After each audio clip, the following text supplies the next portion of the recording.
Hai, Assalamualaikum teman-teman.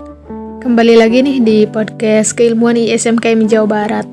Nah, yang podcast sebelumnya itu ada podcast tentang stunting ya.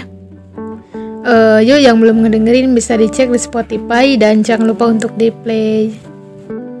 Nah, kalau podcast yang sekarang ini tentang organisasi profesi kesehatan masyarakat bersama IAKMI dengan narasumber Bapak Zul Akmal SKM MKes, dan beliau ini menjadi ketua cabang Kabupaten Cimahi. Yuk didengar sampai akhir. Assalamualaikum Pak Jul. Selamat pagi dan selamat bergabung Bapak. Bagaimana nih Pak kabarnya? Waalaikumsalam. Alhamdulillah baik Teh. Teteh gimana kabarnya? Alhamdulillah baik juga Pak. Baik Bapak, sebelumnya izin memperkenalkan diri terlebih dahulu ya Pak. Saya Sopanur Aulia dari anggota keilmuan pengurus daerah ISMKM Jawa Barat. Mungkin Bapak juga bisa memperkenalkan diri terlebih dahulu Pak. Oke, makasih ya Teh. Perkenalkan, nama saya Zul Akmal. Saat ini saya home base-nya kerjanya di Stikes Sentra Ahmad Yani Cimahi. Kebetulan saya saat ini dipercaya untuk menjadi ketua pengurus IAKMI cabang Kota Cimahi Jawa Barat. Tetapi sebelum hari ini saya sejak dulu berkecimpung di IAKMI sebenarnya. Ketika kuliah pun sebenarnya hari ini senang sekali rasanya ketika diundang oleh teman-teman ISM KMI wilayah 2 gitu. Karena sebelumnya KMI ketika saya di Semarang, dan juga dulu ketika saya kuliah, saya S1-nya di FKM Undip dan S2-nya juga di FKM Undip gitu Teh. Baik Bapak, ini kan kita akan berbicara tentang organisasi profesi Kesmas ya Pak, yang dimana organisasi profesi Kesmas ini masih menjadi salah satu permasalahan di kalangan mahasiswa Kesmas ya.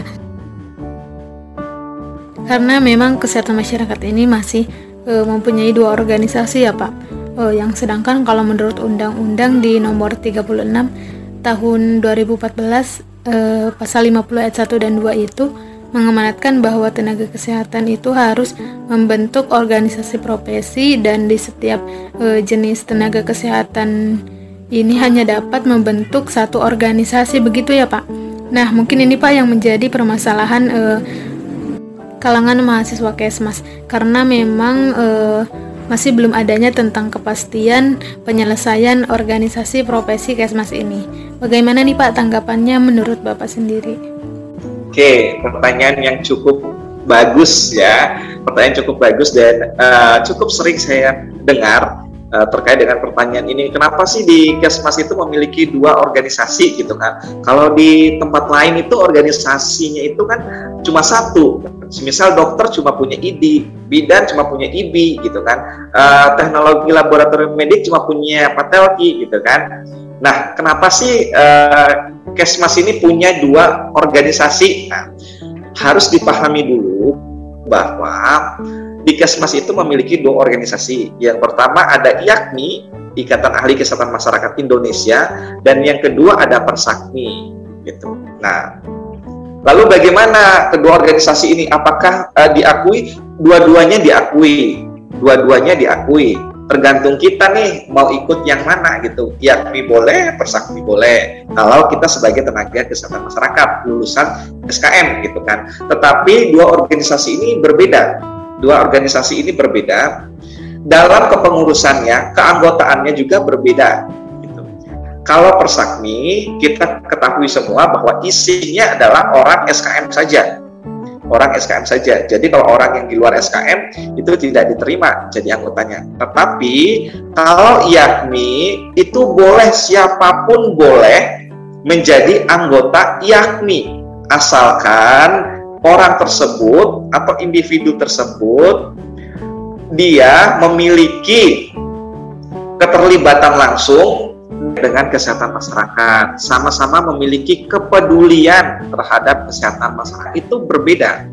Kalau Persakmi, keanggotaannya itu harus benar-benar orang Kesmas, tidak boleh orang dari profesi lain. gitu. Sedangkan IAKMI ini membuka siapapun boleh menjadi anggota IAKMI, tapi dengan catatan. Catatannya apa? Orang tersebut harus terlibat di dalam dunia kesehatan masyarakat. Semisal dokter kerjanya di bagian kesehatan masyarakat, dia boleh masuk menjadi anggota IAKMI misalnya.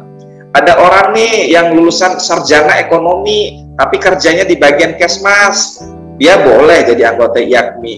Yang penting dia ini memiliki fokus pekerjaan, fokus kepedulian di bidang keilmuan kesehatan masyarakat. Gitu. Jadi dia boleh jadi anggota IAKMI. Karena memang IAKMI ini adalah organisasi profesi yang sudah lama.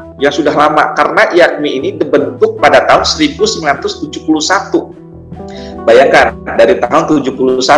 Dan IAKMI juga sudah menjadi anggota asosiasi perguruan tinggi, asosiasi institusi perguruan tinggi kesehatan masyarakat Indonesia atau APTKMI, udah masuk jadi bagian APTKMI dia IAKMI ini. Lalu IAKMI ini juga sudah memiliki keanggotaan di seluruh Indonesia. Terakhir saya dapat informasi bahwa tahun 2020 keanggotaan IAKMI ini sudah mencakup sampai dengan 36.000 keanggotaan. Dan perlu diketahui juga bahwa pada tahun 1981 IAKMI ini sudah menjadi anggota World Federation of Public Health Association gitu. Jadi asosiasi kesehatan masyarakat yang ada di dunia yang beranggotakan 80 organisasi Kesmas yang ada di dunia, dia sudah masuk ke sana gitu. Lalu untuk legalitas gimana? Kalau IAKMI legalitasnya sudah berbadan hukum, sudah memiliki dan disahkan oleh Kemenkumham di tahun 2013. Nah, makanya ketika IAKMI dan Persakmi ini muncul berbarengan, orang bingung saya pilih yang mana gitu kan, Nah, perlu diketahui bahwa IAKMI ini memiliki legalitas, memiliki kekuasaan untuk memajukan Kesmas, untuk memberikan kesejahteraan untuk keilmuan Kesmas dengan mengadakan salah satunya, contohnya adalah dengan memunculkan STR. Sehingga STR ini akan berguna untuk Kesmas kedepannya dengan atau sama dengan organisasi profesi yang lainnya.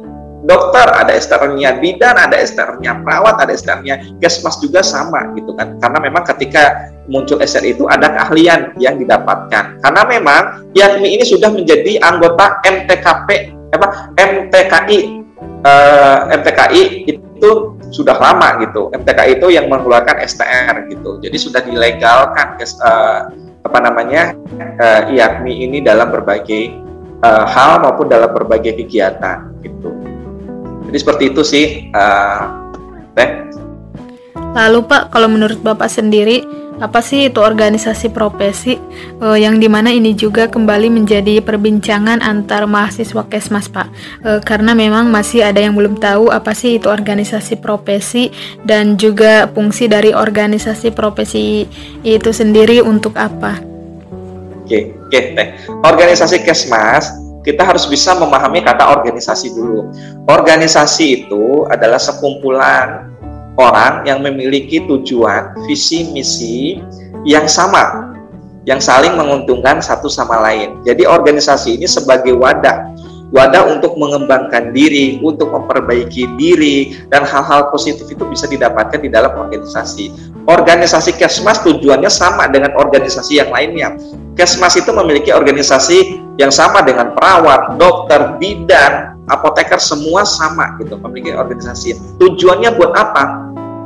Untuk memberikan wadah bagi teman-teman Kesmas, teman-teman lulusan Kesmas untuk mengembangkan diri, lalu memberikan wadah juga dan mendorong perguruan tinggi untuk memperbaiki sistemnya sehingga lulusan Kesmas nanti bisa memiliki daya saing yang baik dengan organisasi profesi yang lainnya atau dengan lulusan bidang keilmuan yang lainnya ketika bekerja gitu kan, dalam hal memajukan dunia kesehatan terutama di Indonesia.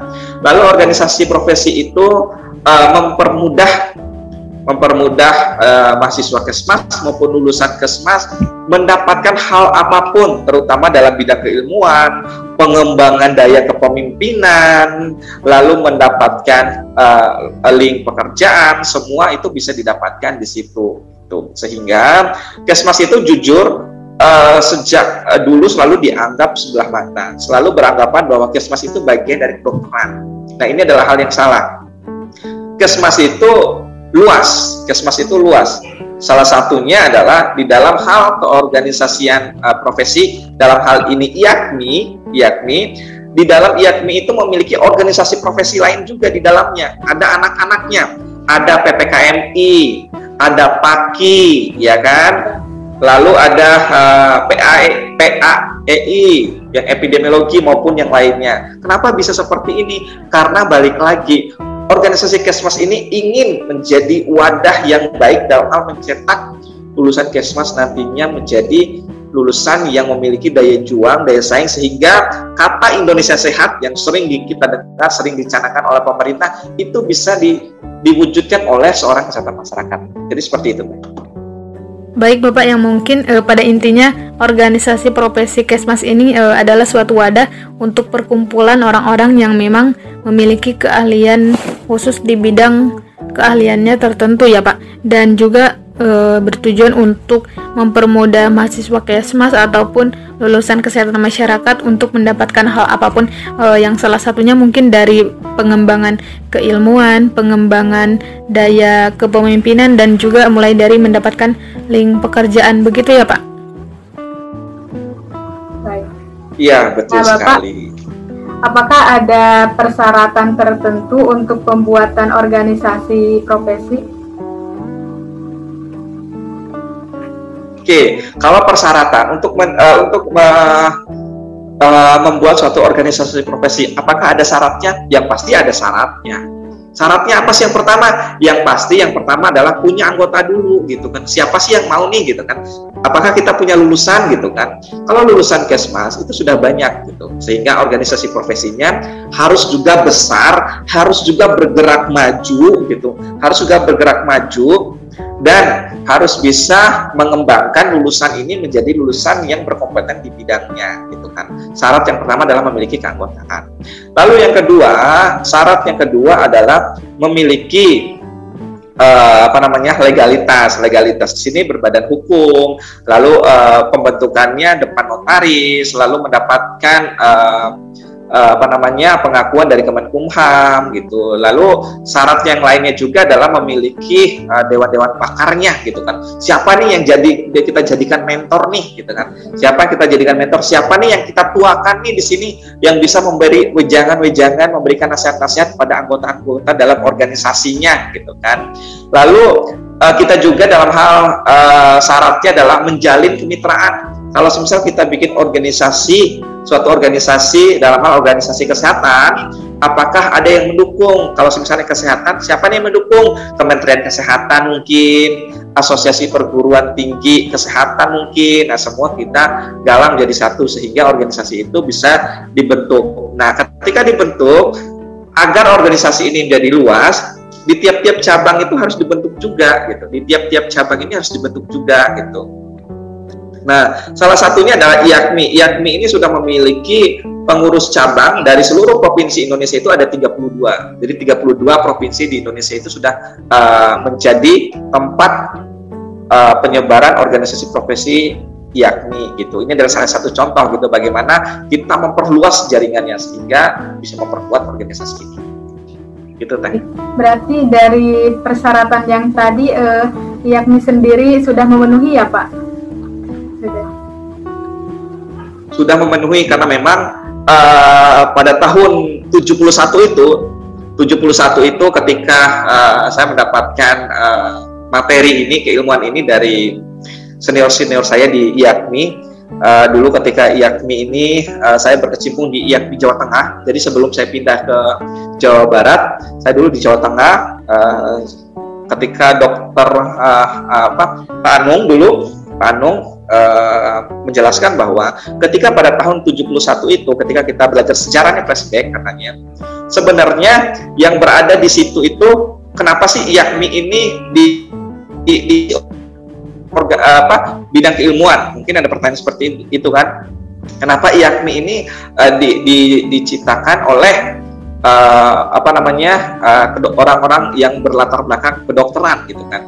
Jadi IAKMI ini diciptakan oleh orang-orang berlatar belakang kedokteran yang mereka ini memiliki kepedulian kepedulian terhadap kesehatan masyarakat. Jadi mereka duduk bersama orang-orang berlatar belakang kedokteran, ada juga dari kesehatan masyarakat, duduk bersama membahas masalah yang berkaitan dengan Indonesia ini. Kenapa sih Indonesia ini tidak bisa menjadi negara yang sehat, negara yang hal kesehatannya mereka berkumpul. Jadi mereka ini latar belakangnya kedokteran, bukan kesehatan masyarakat. Sehingga mereka memutuskan bahwa ternyata yang masalahnya adalah kurangnya SDM kesehatan masyarakat, kurangnya peran orang-orang kesehatan masyarakat, sehingga mereka itu membuat organisasi profesi yang bernama IAKMI gitu. Tetapi mereka walaupun kedokteran, mereka peduli terhadap kesehatan masyarakat, sehingga mereka sampai hari ini pun dokter pun boleh jadi anggota IAKMI. Yang penting mereka peduli gitu kan, peduli. Jadi kalau misal kita lihat nih sekarang masalah COVID kan,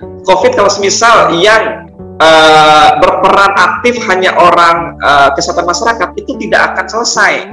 Yang berperan aktif hanya kedokteran itu nggak bisa selesai. Jadi semua masyarakat harus peduli terkait dengan masalah COVID kalau mau menyelesaikannya. Ini adalah bagaimana orang-orang dulu mendirikan IAKMI sampai sekarang tetap aktif berperan untuk mendukung dan mensehatkan Indonesia.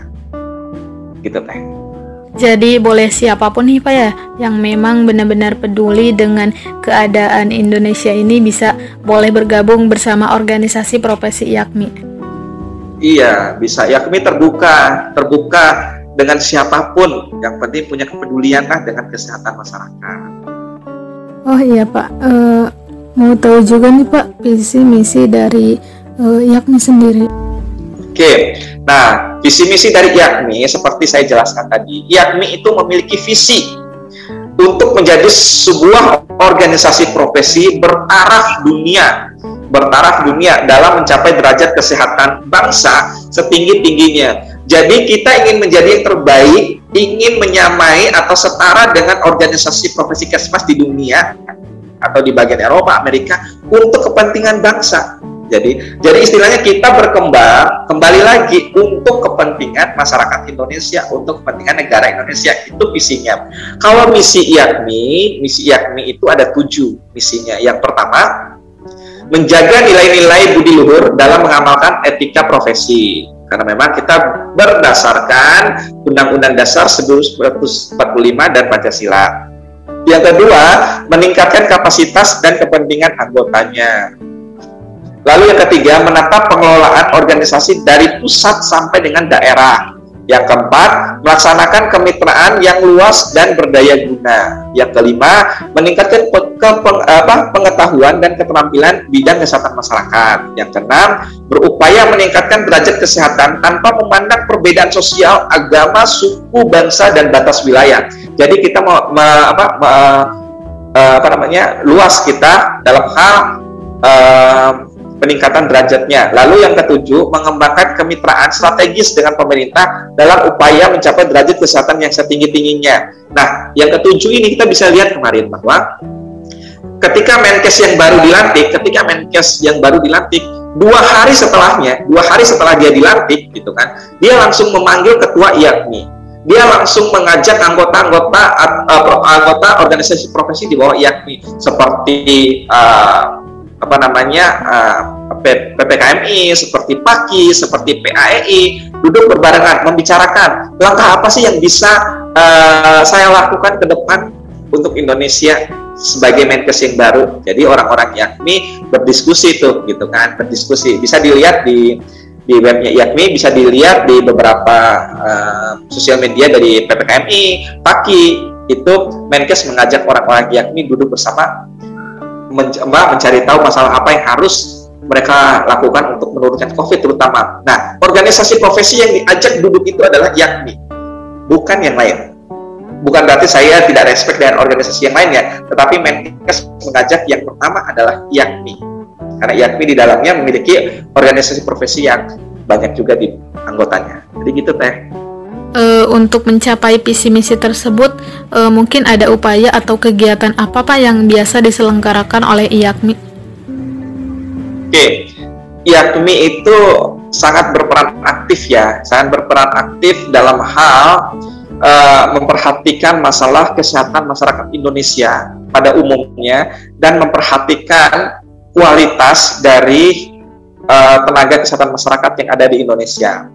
Salah satu contohnya adalah IAKMI itu sangat sering memperhatikan masalah apa yang muncul di perguruan tinggi, di keilmuan Kesmas, lalu mereka sampaikan kepada AIPTKMI agar kurikulumnya dirubah maupun dikembangkan.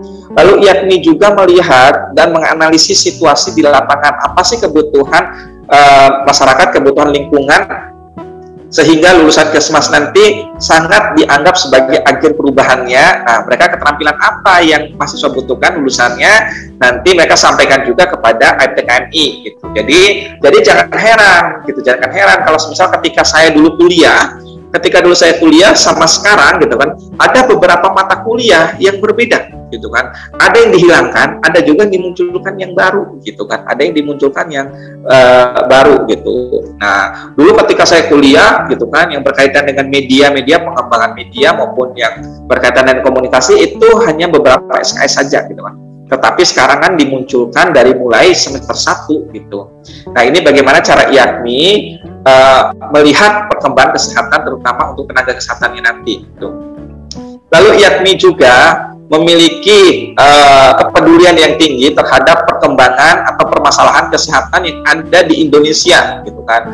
Ada masalah malaria dan demam berdarah di Papua, orang IAKMI ke sana menganalisis kenapa sih Papua bisa terjadi hal seperti ini, kenapa KLB di Papua bisa muncul. Nah, itu bagaimana orang IAKMI menganalisisnya. Lalu COVID sekarang IAKMI sering aktif mengadakan seminar-seminar dari mulai organisasi profesi yang di bawahnya, di anggotanya, pagi mengadakan seminar berkaitan dengan bagaimana sosialisasi kebiasaan baru di tempat kerja misalnya. Orang Prokes PPKMI bagaimana mereka merubah perilaku masyarakatnya. Nah, sebenarnya orang-orang atau organisasi di bawah anggota IAKMI ini bergerak di bawah arahan dari IAKMI. Lalu IAKMI juga mengadakan beberapa kali seminar, ada sesi 1, sesi 2 maupun yang lainnya untuk menggali informasi apa nih yang bisa dikembangkan, yang bisa diberikan kepada Indonesia untuk Indonesia lebih baik lagi. Lalu IAKMI juga menganalisis permasalahannya gitu kan, tanpa disuruh pemerintah. Orang IAKMI menganalisis ternyata program PPKM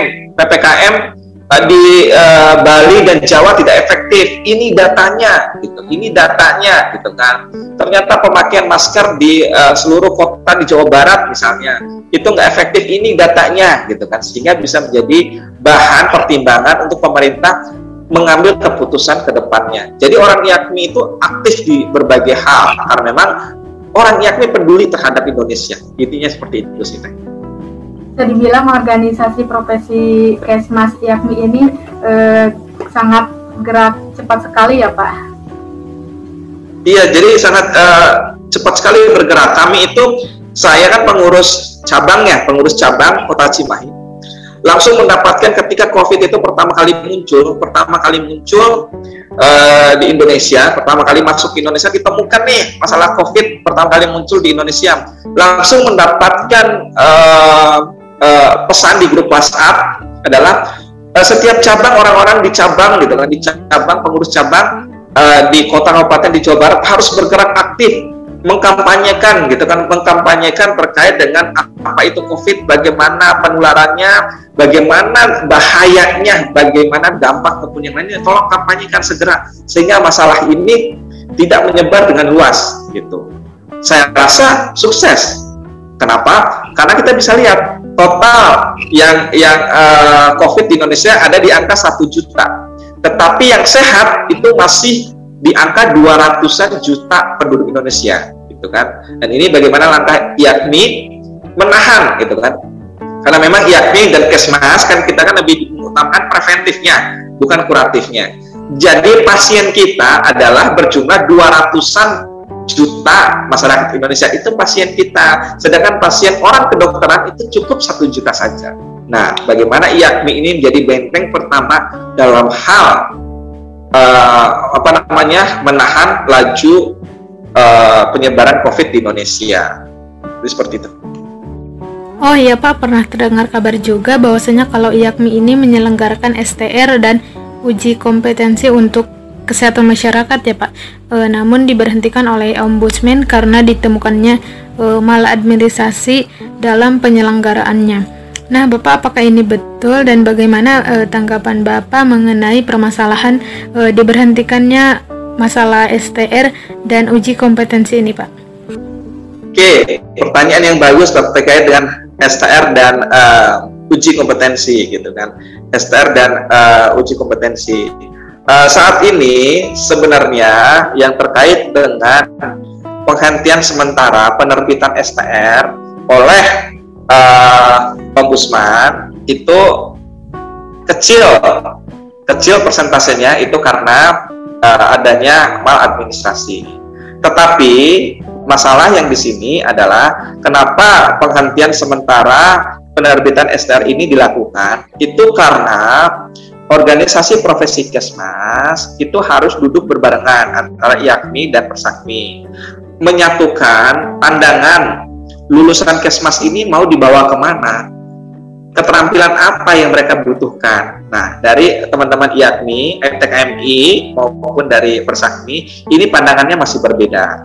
Sedangkan organisasi profesi Kesmas itu kan mengarah kepada perbaikan kinerja, perbaikan lulusan Kesmas. Nah, untuk fokusnya ini yang masih memiliki perbedaan. Jadi harus disatukan dulu gitu kan antara IAKMI dan Persakmi. Sering kita lihat kok orang-orang Persakmi, orang-orang IAKMI duduk berbarengan. Kemarin sebelum pandemi COVID ini berkembang dengan cepat di Indonesia, orang IAKMI, MTKI sama FTKMI maupun IAKMI Persakmi duduk bareng di Jakarta gitu kan, membahas apa sih yang dibutuhkan.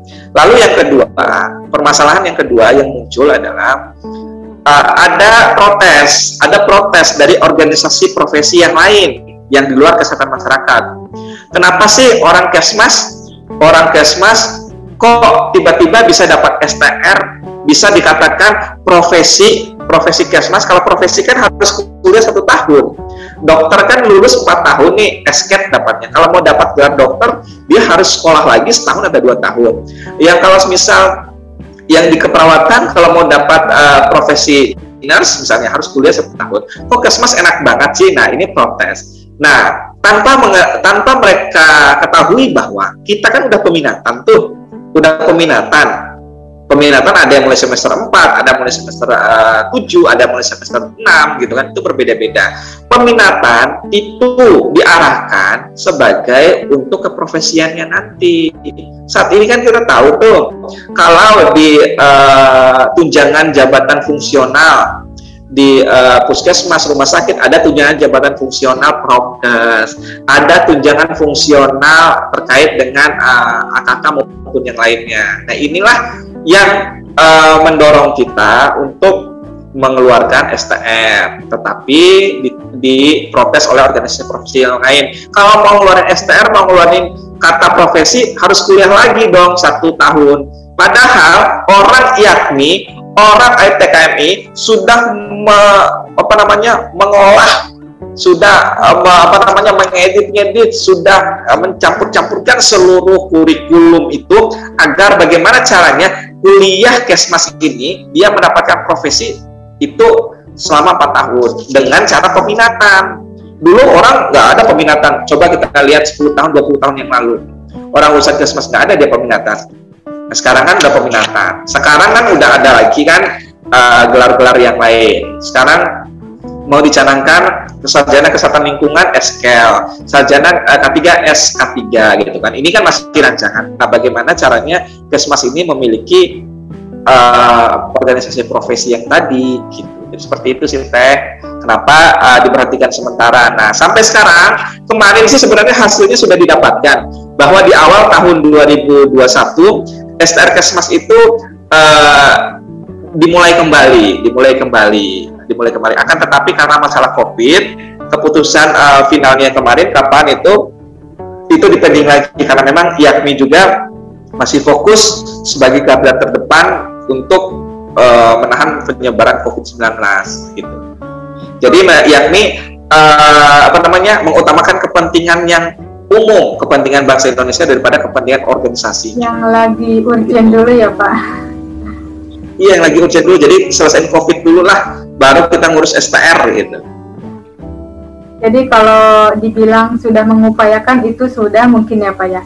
Tapi terkendala dengan pandemi ini. Sudah diupayakan. Iya, betul sekali. Nah, Bapak kalau boleh tahu upaya apa ya Pak yang sedang dilakukan oleh IAKMI sendiri ini untuk mengupayakan kembali penyelenggaraan STR dan uji kompetensi ini Pak? Oke, untuk upaya yang dilakukan oleh IAKMI, yang pertama, kurikulum harus mengarah kepada uji kompetensi. Kurikulum harus mengarah pada uji kompetensi.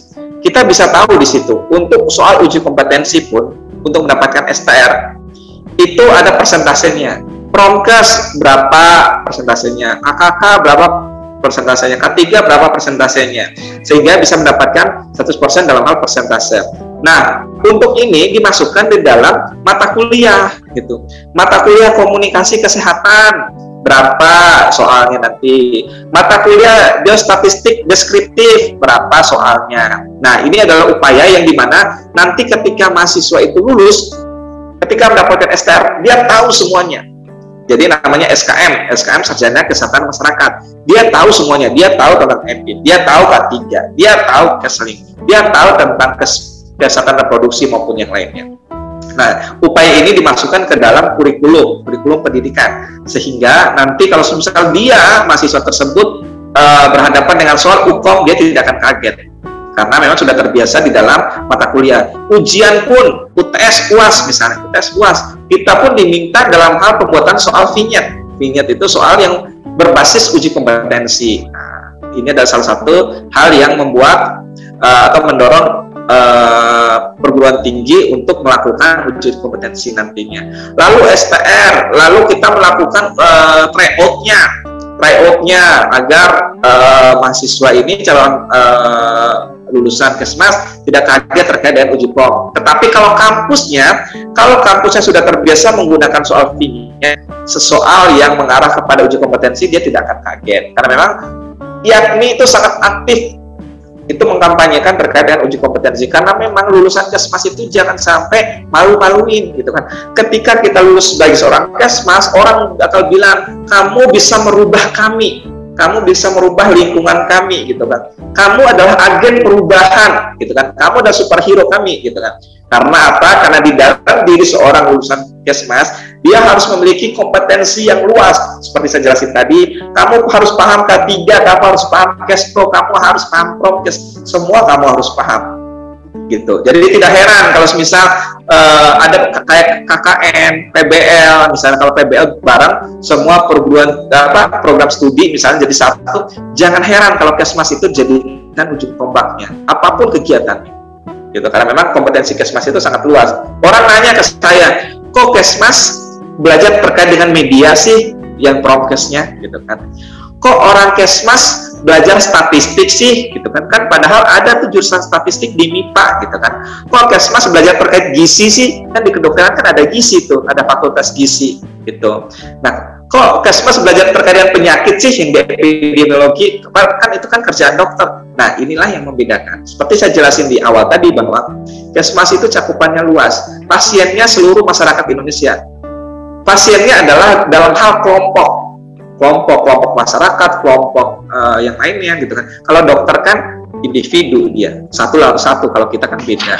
Jadi inilah yang mengapa kita harus memiliki kompetensi yang dibuktikan dengan STR gitu. Nah, kalau misalkan ada tuh lamar kerja, dibutuhkan tenaga kesehatan masyarakat, diutamakan yang memiliki STR, ya kan? Kita itu. Kenapa ada kata itu, kalimat itu? Karena STR itu sebagai bukti bahwa kita memiliki kompetensi sebagai seorang Kesmas. Itu, Teh. Baik Bapak, semoga kedepannya bisa saling bekerja sama dengan baik ya Pak, baik itu dengan Persakmi sendiri ataupun pengurus daerah ISM KMI dan kalangan mahasiswa Kesmas lainnya ya Pak. Dan tentunya kami juga mengharapkan adanya rangkulan dari IAKMI kepada kita ataupun mahasiswa Kesmas untuk selalu mengikuti kegiatan yang diselenggarakan oleh IAKMI sendiri Pak. Dan kami juga sangat mengharapkan selalu adanya publikasi kegiatan ataupun informasi mengenai isu-isu kesehatan masyarakat di Indonesia ini. Kami juga sebagai pengurus daerah tentunya mengharapkan yang terbaik untuk organisasi profesi Kesmas ini. Ya. Sebagai closing statement, barangkali dari Bapak ada yang mau disampaikan untuk pengurus daerah ISM KMI ataupun kalangan mahasiswa Kesmas lainnya. Mangga Pak. Oke, closing statement dari saya. Banggalah menjadi seorang kesehatan masyarakat. Banggalah menjadi seorang kesehatan masyarakat. Karena di tangan kita, Indonesia sehat itu bisa diciptakan. Nah gitu teh. Baik Bapak, terima kasih atas ketersediaan waktunya. Semoga Bapak sehat selalu dan tentunya segala urusannya semoga dipermudah dan diperlancar juga ya Pak. Amin. Saya tutup ya Pak. Assalamualaikum warahmatullahi wabarakatuh. Ya, nanti ya. Ya, salam.